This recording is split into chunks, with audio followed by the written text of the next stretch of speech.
Dámy a pánové, vítám vás na posledním pravidelném panelu této konference. Všichni víme, že je horko a že den byl dlouhý, ale přesto věřím, že pro tu poslední část platí takovéto nadužívané last but not least. Dokonce věřím tomu, že to může být jeden z nejzajímavějších panelů, jaké tady dnes byly, a to hlavně kvůli hostům, které za chvíli představím.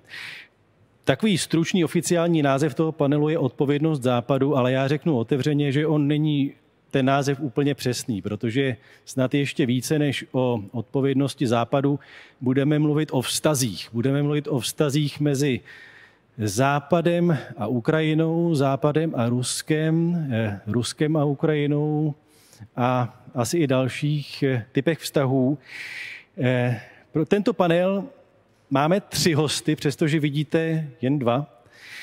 A to proto, že původně měl tady být s námi pan Petr Pomerancev, britský novinář ukrajinského původu, odborník na sociální média a kyberprostor, tak ten tady nebude, to až za chvilku uvidíte jeho videopříspěvek. Nicméně jsem moc rád, že tady můžu přivítat zde na pódiu Žannu Němcovovou, ruskou novinářku a prodemokratickou aktivistku, a Marci Shore, profesorku historie na Yaleově univerzitě, odbornici na střední a východní Evropu. Právě s nimi budeme diskutovat o těch věcech, které jsem krátce nastínil v tom samotném úvodu, ale teď nejprve prosím o zmíněný videozáznam s příspěvkem Petra Pomeranceva. Hello, my name is Peter Pomerantsev. I'm a scholar, I suppose, at University of Johns Hopkins, but also I'm an author, most recently of This Is Not Propaganda, a book that is available in the Czech language as well. And I wish I could be there with you. This is such an important event. You have amazing guests. And also Prague is a huge part of my life. My parents live in Prague. I spent several years living in Prague after university. And so, in a way, I feel that, you know, I'm an honorary citizen, and I hope to meet all of you in person, if not this time, then next time. I've been asked to talk about the future of this war, the future of Ukraine, the future of Russia. And my first answer is the future is in our hands. You know, this is really a war that has shown that pressure from below, pressure from society, pressure from civil society has managed to ensure that you know, the great powers of the world have remained interested in this war, have remained helping Ukraine. And so each one of us has a role to play. This is not a war that's dictated from on high. This is a war that starts with the energy and the desire and the focus of the Ukrainian people to make their case to the world and to enlist support, and the reaction that causes in everyone. And when politicians see how deeply the Ukrainian cause resonates, they act because they understand it's important. So this war will be decided by us in many ways, by all of you. But I do think there is at least 3 main vectors that we need to consider. And I'm actually not going to talk about the most obvious one, which I will leave to others at this conference. I'm not going to talk about security and weapons, simply because I'm not an expert on that. And there are many others at this conference, like President Pavel, of course, who are experts. So I'll let them talk about that. It's clearly Ukraine has to join the European and transatlantic security community. Precisely what form that takes, I will leave to the people who are the great diplomats and experts on it. It's just obvious that it needs to. But I want to focus on things that I do understand because I work on them. Accountability. Yeah. So justice, the global perception around this war, which is a key part of the victory. And finally, and perhaps most complicatedly, to make up a word, what can we do about changes inside Russia, if anything? Yeah? What role do we have to play, if any? So let's start with this idea of justice and how that's going to be playing out over the next year and why it's so important. Russia's great challenge to the world is that in the 21st century, impunity will rule. Yeah, Putin's pseudo philosophy is that might is right. and that he can murder with impunity. What's so striking about the Russian war crimes in Ukraine is actually how little the Kremlin covers them up. It kind of does them openly and says, what are you going to do about it? We're big, we're strong, we have oil, we have money, you can't touch us. And that's a very powerful statement. Yeah, we have huge amount of evidence of exposure of war crimes, of crimes against humanity, most likely of genocide. And yet this gap between truth and justice seems to be getting bigger and bigger and bigger. And everywhere I hear, as I work on issues to do with accountability, is like, so what? So what? You'll find Putin guilty of war crimes. So what? You'll never get him. He's too big. He's too strong. Now, historically, Ukraine has played a very pivotal place in our understanding of justice.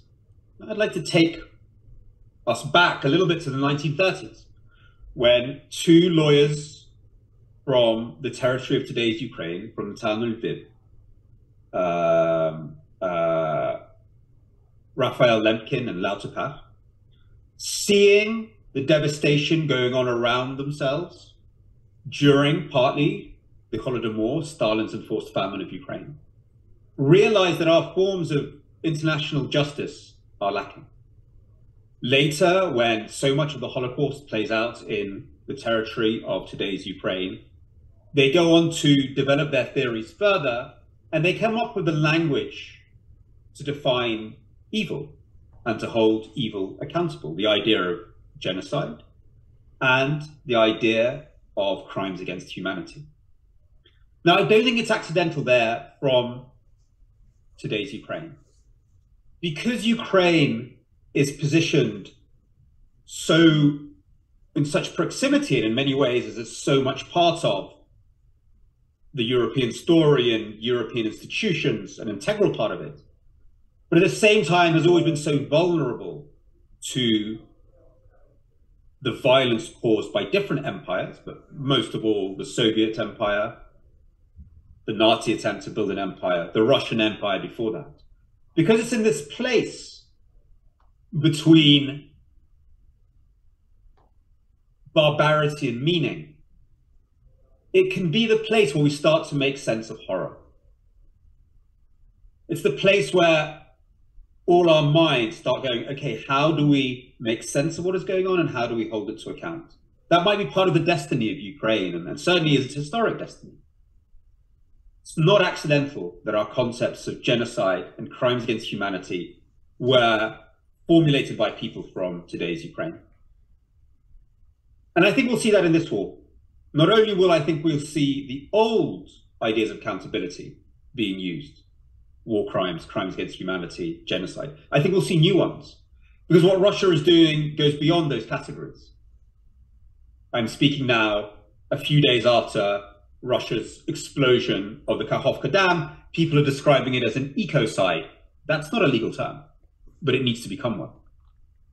What Russia is doing when it takes Ukrainian children and then indoctrinates them in Crimea, in Donbass, in the occupied territories, to hate Ukraine, and then sends them as soldiers to fight against Ukraine, is firstly illegal, but it's also a crime against freedom of thought.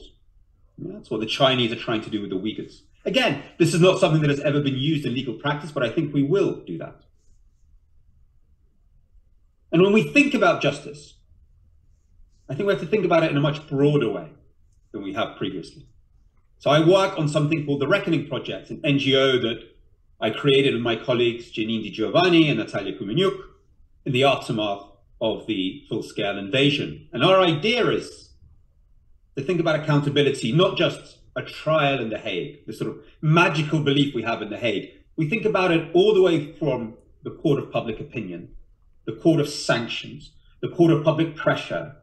And when we think about trials, we're thinking about universal jurisdiction in Africa, in Latin America, in Europe, in Asia, as well as, of course, The Hague.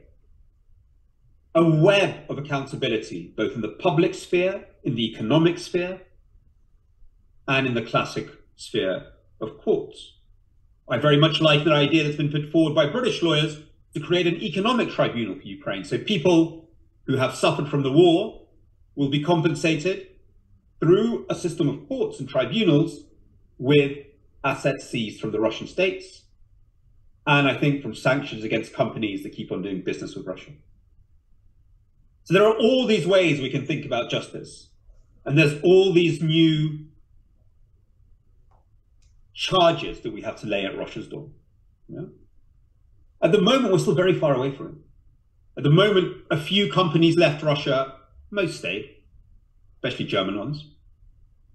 There is still a level of impunity about doing business with Russia and about making money from it. And often the sanctions are treated as a sort of joke. So the more we bring the charges, war crimes, crimes against humanity, ecocide, freedom of thought, all these charges, the more we expand the amount of people who are found guilty, not just Putin, but the whole system that makes this happen, the more that we then enact all forms of justice against them, the more the system will be squeezed and squeezed and squeezed, and the more we set a precedent, and this is key, for other countries and places. Now, one of the accountability issues that I'm most interested in, because I focus on propaganda, is can we hold Russian propagandists accountable for their aiding and abetting war crimes, for their incitement to genocide? Usually propagandists get away with it. Historically, there's only been a couple of cases where propagandists were found guilty. But we live in a world today where we can track how information campaigns are integrated into war crimes. So the hours before and after an attack, a Russian attack on a hospital, you'll see thousands of Russian online accounts saying, oh, the hospital was full of Nazis, or the Ukrainians bombed themselves. And you see the same message repeated by spokespeople. We can track that online through content analysis much easier than we could before. And we can show the extent to which this is clearly coordinated and organized. So I believe that one of the things that we'll see going forward is a legal pushback and legal accountability for Russia's propaganda machine.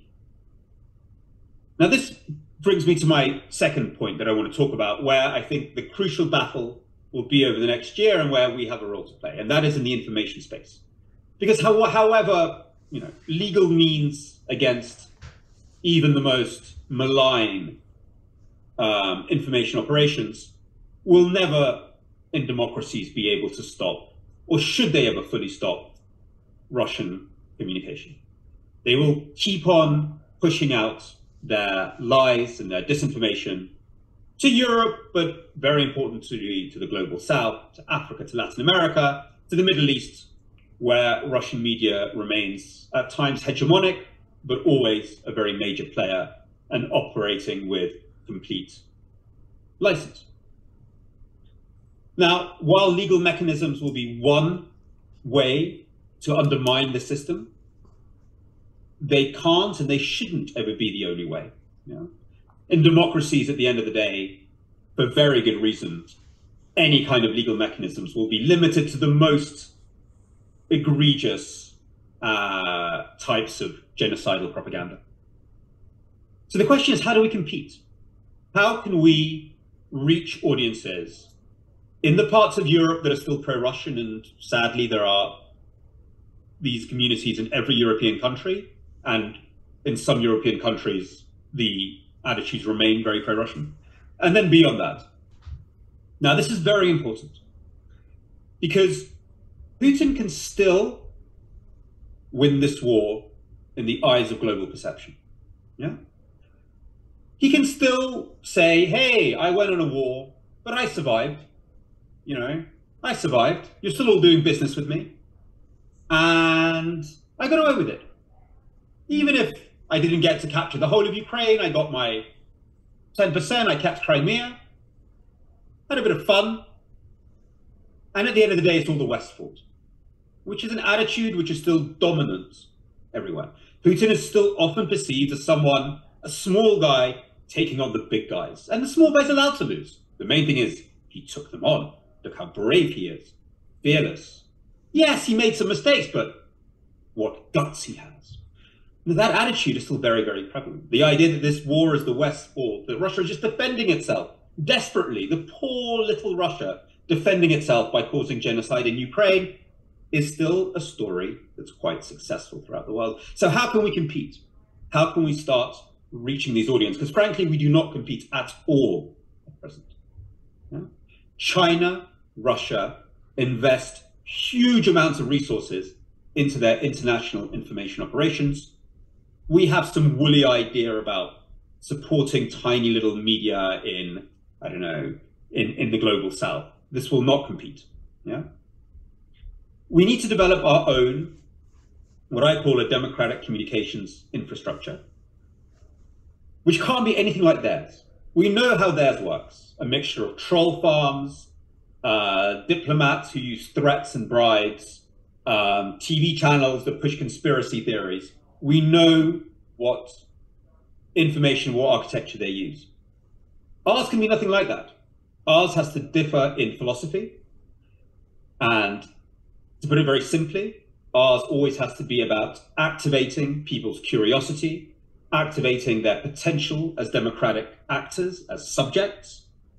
If the Russians use troll farms, we should use online town halls. So our philosophy of communication has to be completely different.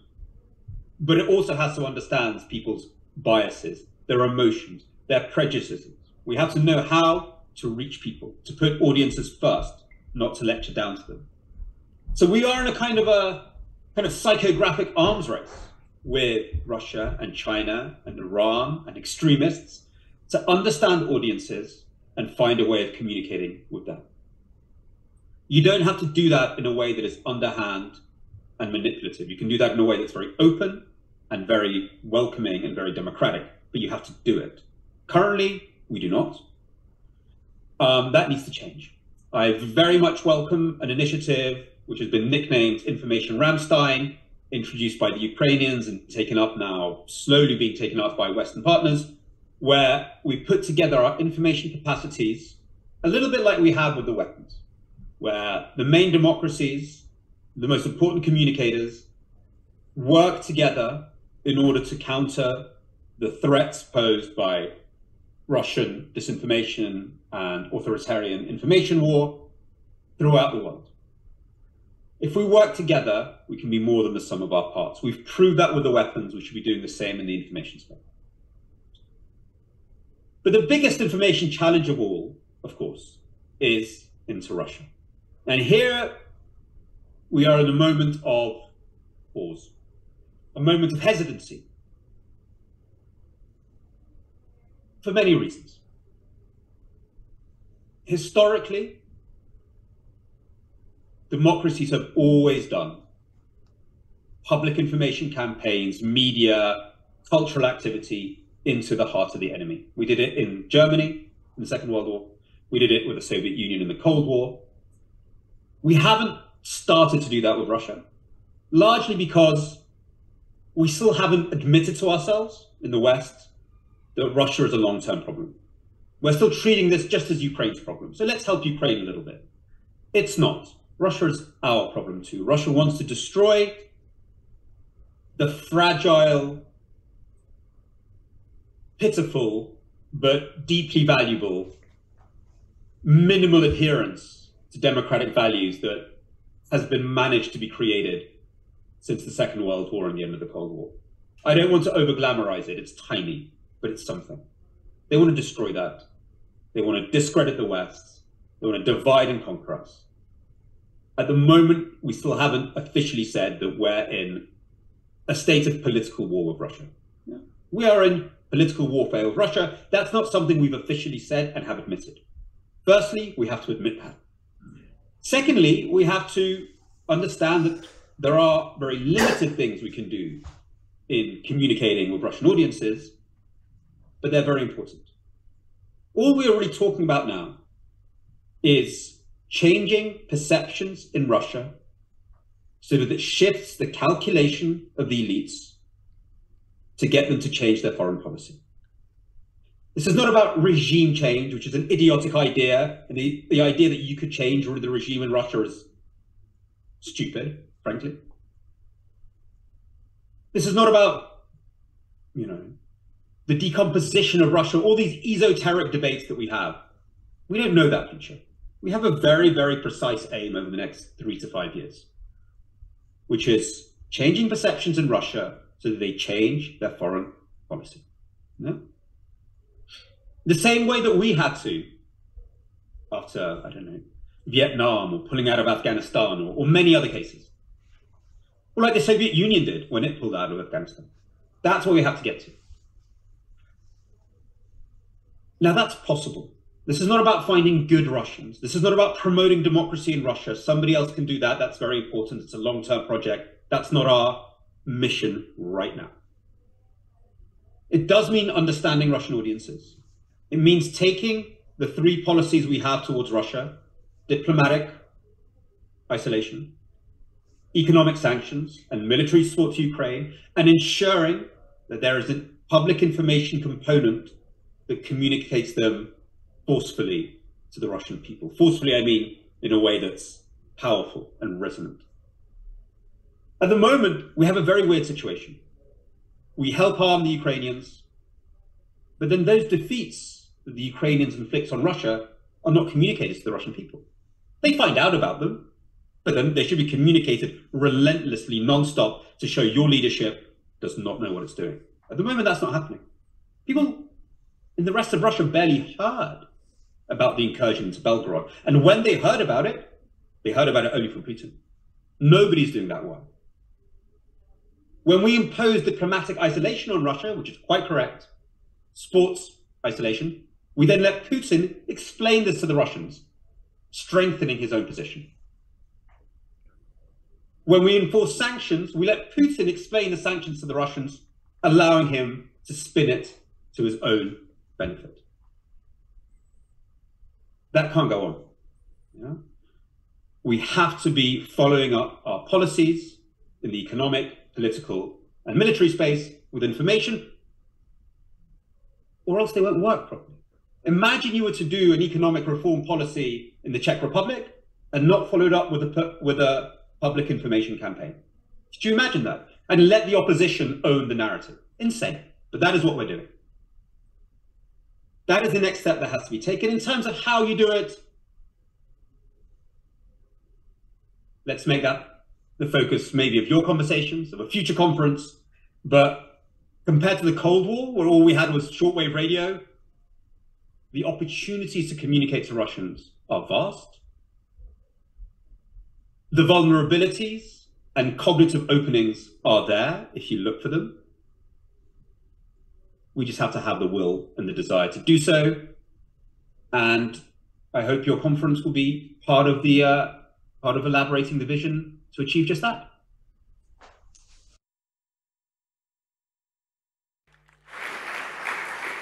Pokud se vám ještě nedostala do ruky ta jeho kniha, o které mluvil na samotném začátku, tak ji můžu vřele doporučit. Ta kniha o propagandě a zejména o těch operacích v kyberprostoru. Ono se to čte skutečně jako detektivka, kdyby to nebyla skutečnost. My samozřejmě navážeme i na jeho slova, ale nejenom, že bychom tady dělali rozbor toho jeho projevu. Ještě jednou představím hosty zde na pódium. Žanna Němcovová je spoluzakladatelkou nadace Borise Němcova za svobodu, spoluředitelkou Akademického centra Borise Němcova pro studium Ruska na Filozofické fakultě Univerzity Karlovy a pracuje také jako novinářka na volné noze, zejména pro anglickojazyčná média. Je i spoluautorkou podcastu Another Russia z produkce společnosti Crooked Media. Žanna, welcome once again. Thank you. A Marci Shore je profesorkou historie na Yaleově univerzitě a pravidelně hostuje na Vídeňském institutu humanitních věd. Ve svém výzkumu se zaměřuje na intelektuální dějiny střední a východní Evropy 20. a 21. století a hojně publikuje The New Yorker, Foreign Policy, The Atlantic, The New York Review of Books, The New York Times, The Wall Street Journal a v současnosti dokončuje knihu zaměřenou na východní a střední Evropu. Marci, welcome.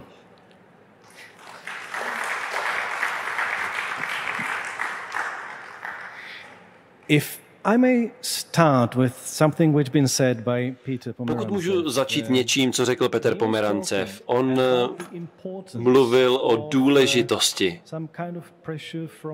tlaku ze spodu, tlaku ze strany občanů, od společnosti. Žano, myslíte si, že v současném Rusku něco takového je možné? Aby tlak na režim přišel ze spodu.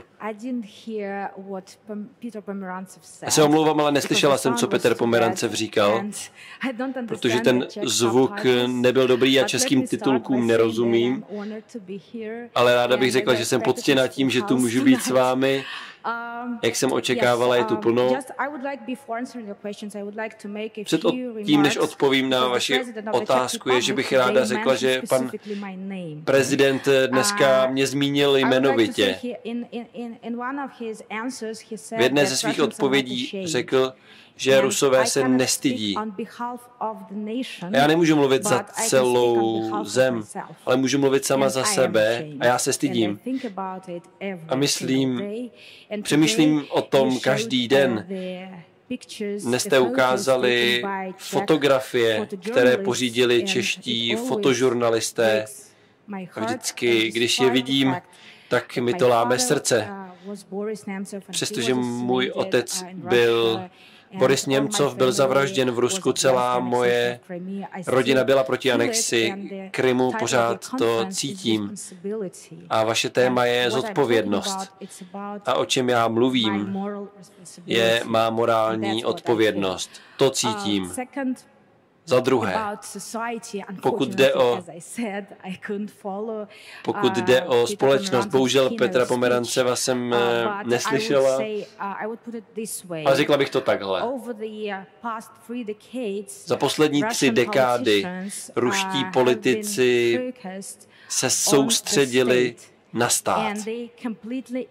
Oni absolutně ignorovali ruskou společnost. To nezačalo dnes, nezačalo to včera, začalo to v 90. letech.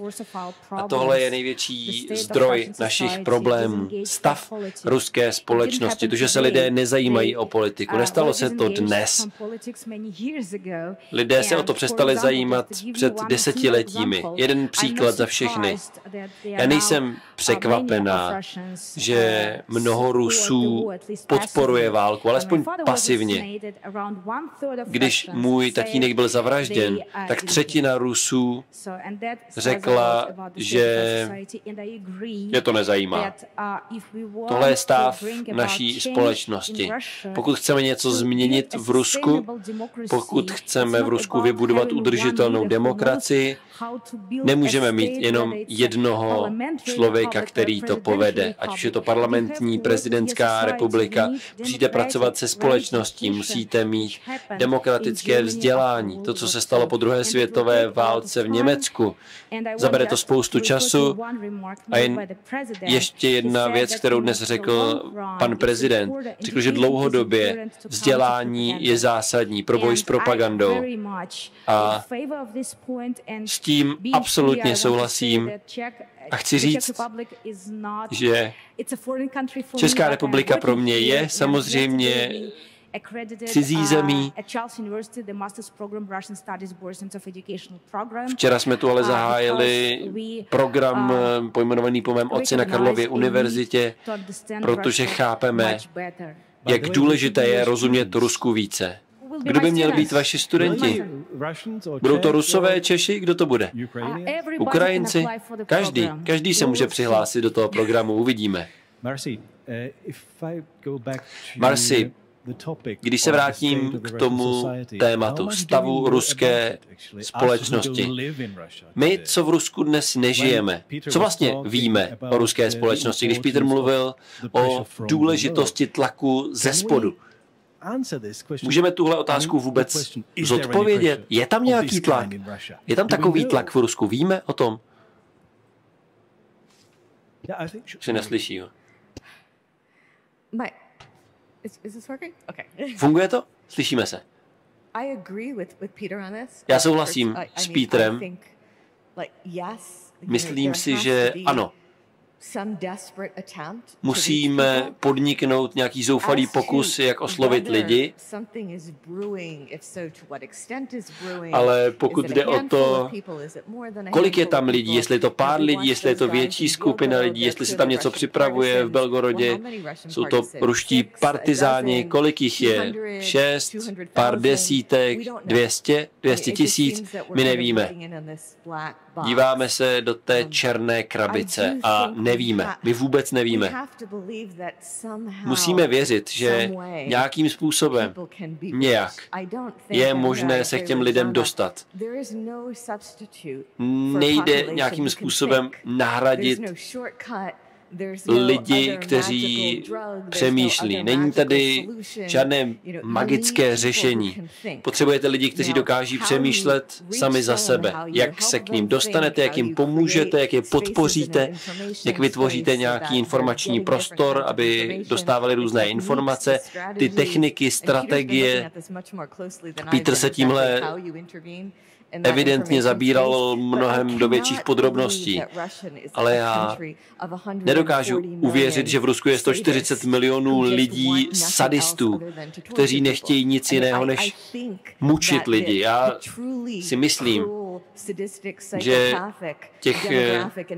ta demografie sadistů musí být přeci marginální, musí být mnohem menší. Musíme věřit, že většina lidí nějak, někde je možné se k ním dostat a naučit je myslet. Dá se nějakým způsobem vysvětlit lojalita Rusů směrem k Vladimiru Putinovi?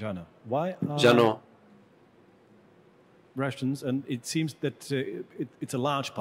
vypadá to, že je to velká část společnosti, kteří jsou lojální vůči Putinovi. Krátká odpověď je následující. Rusko není v tomhle unikátní. Je to velmi podobné v jakémkoliv jiném autoritářském režimu. Řekla bych nejenom, ale je to režim, který prostě který na základě mého názoru prostě spočívá jenom na jednom člověku. Ve všech autoritářských zemích lidé se zdají být loajální vůči autoritě, jsou proto dva důvody. Jsou zastrašeni, to je jeden, a druhý je propaganda. Když nemáte svobodu slova, když nemáte kulturu kritického myšlení, když nevidíte alternativu, protože v Rusku Putin je už u moci 23 let. A Rusko nemá nic unikátního, když mluvíme o jeho politickém systému. Ale já chci taky říct, chci mluvit o lojalitě vůči pozici, vůči funkci prezidenta. Nevím, jak je to v dalších zemích, ale vím, jak je to v Rusku. Lidi nejsou třeba loajální vůči tomu konkrétnímu člověku, ale jsou prostě loajální vůči někomu nadřízenému. A pokud tenhle člověk o tu pozici přijde, tak najednou mu prostě nedůvěruje během týdne nikdo. Abych řekla příklad, asi všichni nesledujete podrobně ruskou politiku, ale v Moskvě jsme měli starostu Jurije Luškova. Věřilo mu víc než 60% lidí, souhlasilo s ním. Když přišel o svoji pozici, tak ta popularita spadla na 2%. Museli bychom to asi srovnat s dalšími zeměmi, ale je to trochu kulturní věc, je to založené na tradici. My nějakým způsobem se prostě pokloníme, když vidíme někoho, kdo má nějakou funkci, kdo má nějakou moc. What are your thoughts?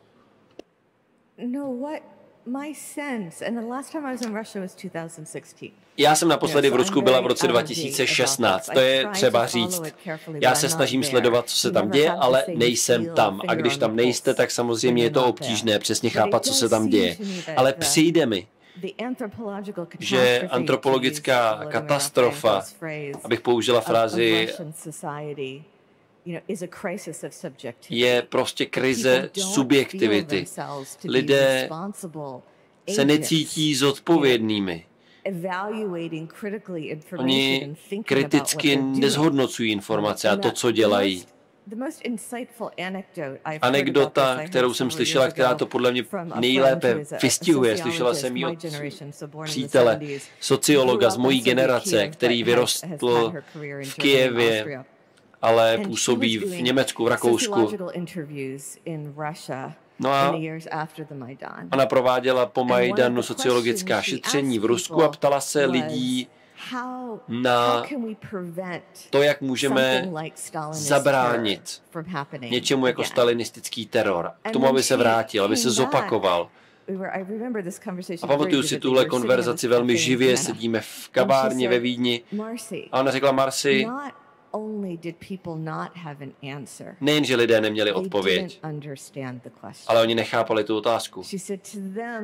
Pro ně stalinismus bylo prostě něco jako přírodní katastrofa. Něco, co se nedá zastavit. Něco jako tsunami, bouřka. Nemůžete tomu zabránit.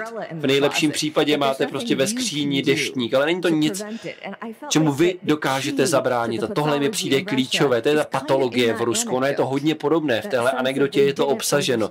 Oni prostě nechápou vůbec tu otázku, jak je položena. Já jsem narazil opakovaně na jeden znak. Lidé často říkají, že nevěří, že můžou cokoliv změnit, že si přijdou nedůležití, bezvýznamní, že je to něco, co je nad jejich sílu. Žano, myslíš si, že to je výsledek propagandy, nebo je to i něco jiného? Myslím, že je toho víc, je to komplexnější. Já bych souhlasila v tom, že lidé cítí, že prostě nedokážou nic změnit. A není to jenom propagandou, je to taky kvůli tomu, co se děje ruským disidentům.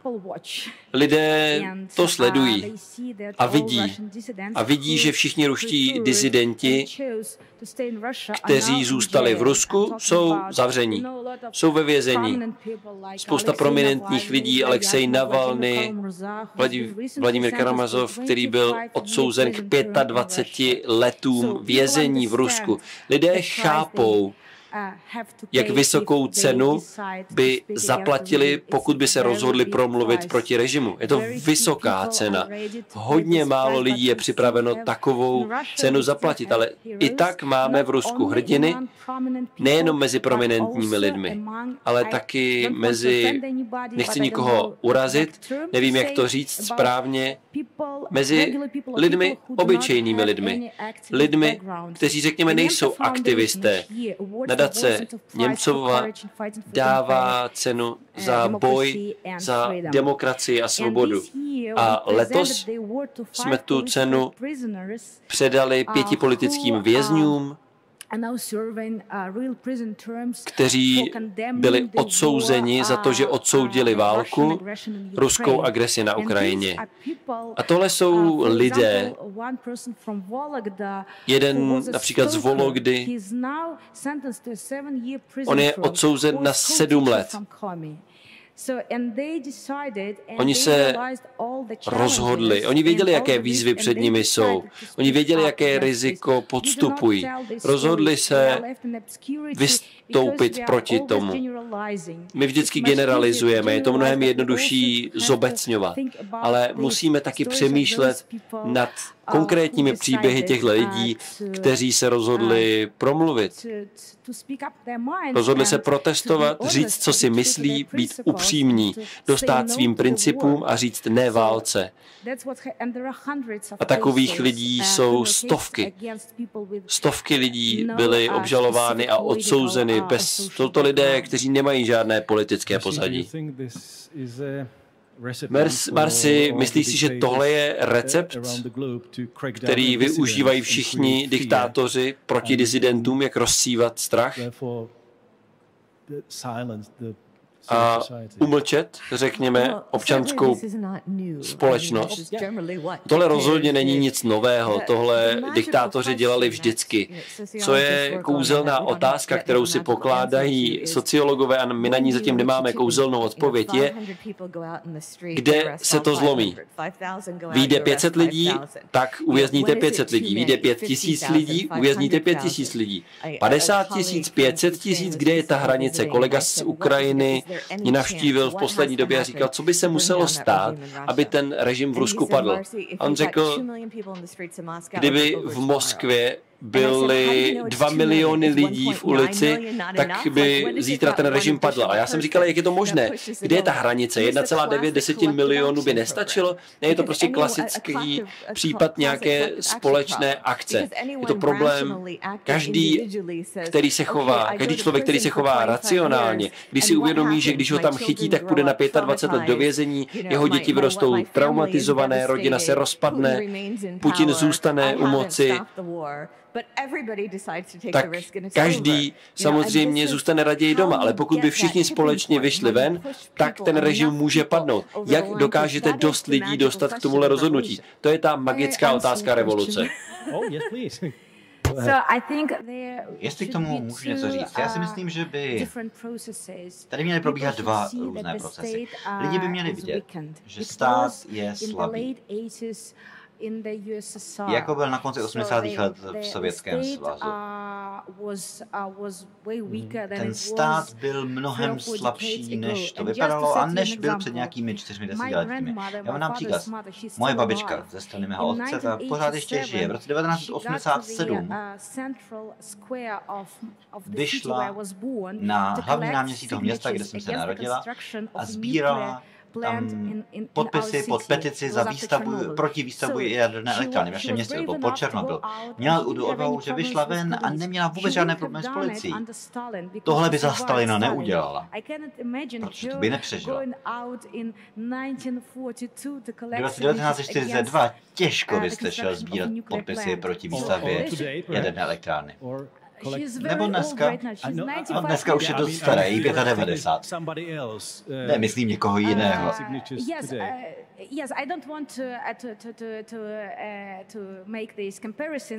Já to nechci úplně srovnávat, protože ono to není úplně férové srovnání, ale říkám vám, že tady jsou takové dva procesy, které by měly probíhat paralelně. Jeden je v tom, že lidé by měli vidět známky slabosti toho režimu, toho státního aparátu, což jim dává tu motivaci k tomu povstat. To je můj názor, já nevím, jestli mám pravdu. Tak se to stalo ve Sovětském svazu.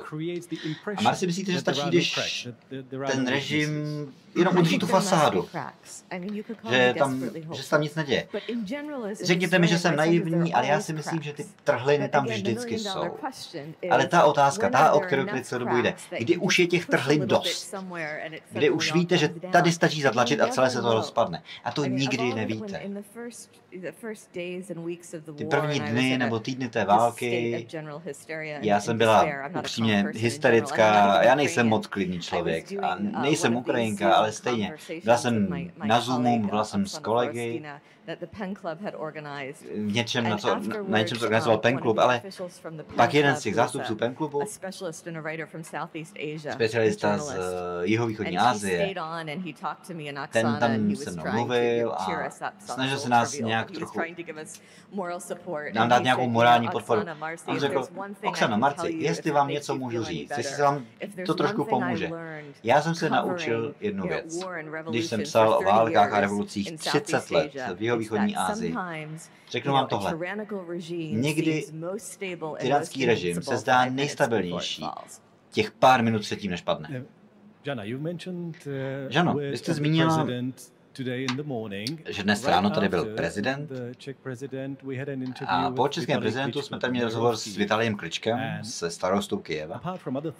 A mimo jiné, on řekl taky tohle, že lidé v Rusku jednoho dne začnou pokládat Putinovi otázky a jedna z nich bude otázka, proč zemřel můj bratr, syn, manžel. Kdy si myslíte, že se tohle stane?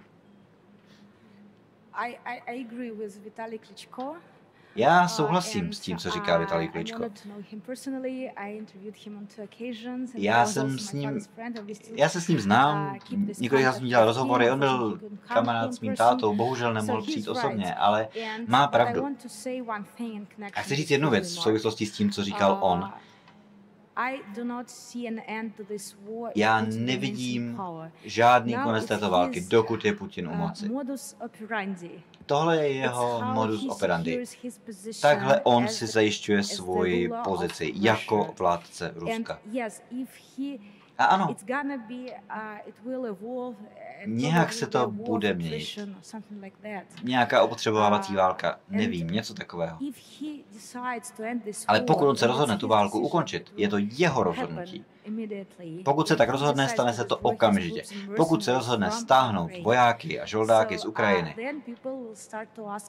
pak se lidé začnou ptát. Teď je na velmi pohodlné pozici, protože vede tuhle brutální válku na Ukrajině, lidé jsou zastrašení, bojí se, myslí si, že všechno chápou a že vědí, že jsou nějaké ekonomické problémy kvůli sankcím, jsou úplně vymytí ohledně té situace na Ukrajině. Neustále je krmí těmi protichůdnými narrativy, což je hrozně chytré, to vyvolává totální zmatení. Je tam neuvěřitelně tvrdá represe v porovnání i s rokem 2021-2020.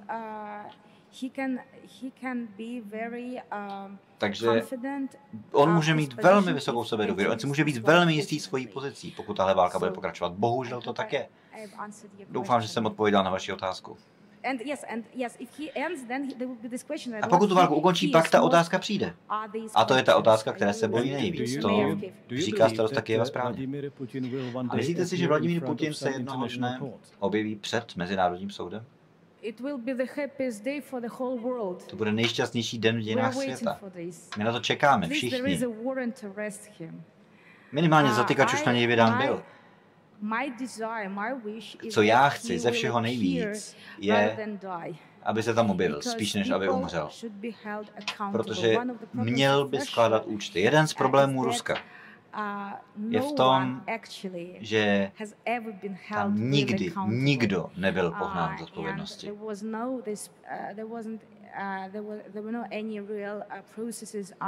Neproběhly žádné takové procesy po pádu Sovětského svazu. A lidé, kteří dnes páchají válečné zločiny a další zločiny, to dělají proto, že si myslí, že jim to projde. Marci, další otázka pro vás. Jak si myslíte, že Západ, a možná nejenom Západ, zbytek světa, by měl mluvit s Rusy? Peter nabídnul pár nápadů. Vidíte nějaký způsob, jak oslovit obyčejné Rusy? Na začátku války byly takové pokusy nějak obejít Putina, mluvit s Rusy přímo. Já znám lidi, kteří třeba jenom volali na náhodná čísla, náhodná mobilní čísla do Ruska. Snažili se mluvit s kýmkoliv to jde. Prostě jenom volali a prosili a popravdě mi to přijde jako docela dobrý nápad. Je to takový trochu donkichotský boj, je to trochu utopické, ale musí existovat způsob, jak ty lidi oslovit. Musí existovat moment, kdy jim můžete trochu otřást, aby pochopili, co se vlastně děje. A jsou tady dvě úrovně.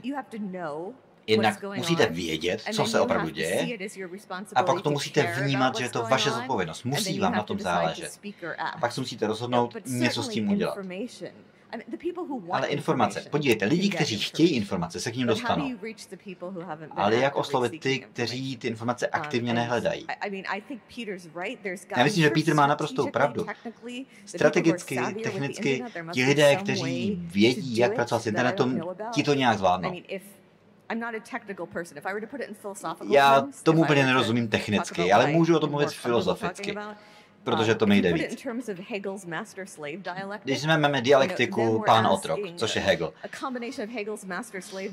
tak vezmeme tuhle dialektiku a to kolonialistické paradigma, agresivní imperialismus, kde se objevila subjektivita u kolonizovaného a kolonizátora. A za jakých podmínek může kolonizátor být přinucen k tomu, aby začal cítit zodpovědnost. A informace je určitě součástí toho řešení. A to je jedna z věcí, které dělá Peter. Je, že máme tady před sebou poměrně složitý informační úkol, jiný než měli dizidenti v sovětských dobách. Protože bývalo to tak, že jste si mysleli, že když tu pravdu dostanete mezi lidi, tak ta pravda má svoji sílu. Žít v pravdě, život v pravdě, tenhle ideál, že to v pravdě je jakási ontologická realita, to má vlastní sílu, vlastní moc.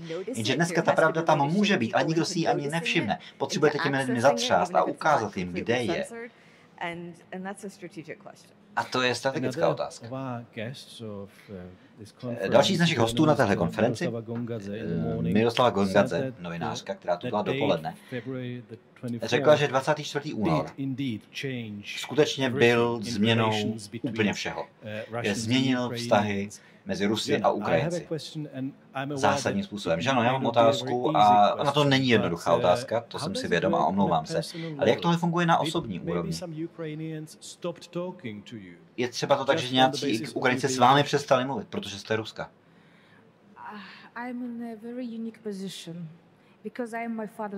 Já jsem v jedinečné pozici, já jsem dcera svého otce. Boris Němcov byl velmi respektovaný politik na Ukrajině, ruský politik. Byl vždycky považován za přítele Ukrajiny. Zúčastnil se protestů v roce 2004 proti tomu volebnímu podvodu na Ukrajině. A od té doby byl na Ukrajině mockrát. Nepovolili mu přijet v roce 2013, Janukovič mu to konkrétně nedovolil, ale je veřejně známé, že já jsem od prvního dne byla proti anexi Krymu. To byla naprosto veřejná věc, stejně tak můj otec. A to nebylo v Rusku nijak oblíbená pozice, to ani trošku tenkrát. A od prvního dne té velké invaze já jsem ji odsoudila, odsuzovala a odsuzuju jako brutální válku. Vždycky jsem stála na straně Ukrajiny. I my jako Němcovová nadace se snažíme pomáhat studentům, nabízíme stipendia. Spoustu studentů se dokázalo dostat sem do Prahy. Já to dělám i ve svém čase, takže pokud mám nějak odpovědět, já naprosto chápu, že Ukrajinci nechtějí vystupovat třeba na stejných veřejných panelech diskuzích s Rusy. Absolutně tomu rozumím, naprosto to respektuju. Ale v soukromí pořád mluvíme spolu navzájem. Ale v téhle situaci, když jste občanem země, která je označena za agresora, teroristický stát, naprosto právoplatně, tak musíte dávat pozor na úplně každé slovo, které řeknete. Jak veřejně, tak v soukromí.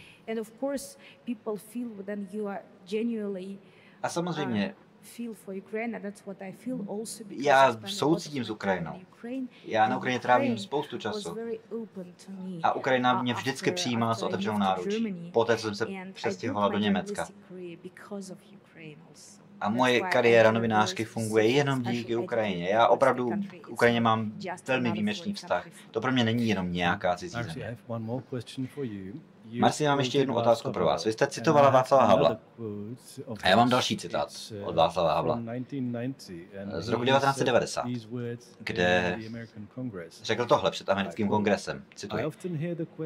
Často slýchám otázku, jak nám mohou dnes Spojené státy americké pomoct. Nejvíc nám pomůžete, když pomůžete Sovětskému svazu na jeho neuvěřitelně komplikované, ale nevyhnutelné cestě k demokracii. Ten citát asi znáte. Kde se to pokazilo? Proč Spojené státy nepomohly Sovětskému svazu na jeho cestě k demokracii? Tady určitě nejsem kompetentní, já nejsem odbornice na americkou politiku. Ale to tedy Havel taky nebyl. A moje empatie k Havlovi je z toho, že i já jsem ze světa filozofie a literatury. Já snažím se zasahovat do světa politiky, kde lidé mluví úplně jiným jazykem a přemýšlejí úplně jinak. Ale já cítím velkou empatii. Já soucítím s tím, že v tomhle světě žijeme všichni společně. Takže zdroj naší zodpovědnosti není vina za něco konkrétního, za nějakou zlou imperiální věc, kterou Amerika provedla, nebo pradědeček nějakého Němce, nebo někdo konkrétní. Tím zdrojem zodpovědnosti není vina. Zdrojem zodpovědnosti je to, že jsme na tomhle světě. Patočka by vám řekl, že zodpovědnost nesouvisí s tím nebo čím. To je ontologická vlastnost té bytosti, jakou jsme. Nemůžete jí utéct, je vždycky s námi. A protože v tomhle světě žijeme společně, tak už automaticky neseme zodpovědnost jeden za druhého. A tím pádem ano, měli jsme tenkrát dělat víc a měli bychom dělat víc. Marci Shore, Žanna Němcovová. To byla Marci Shore a Žanna Němcová. Děkuji moc.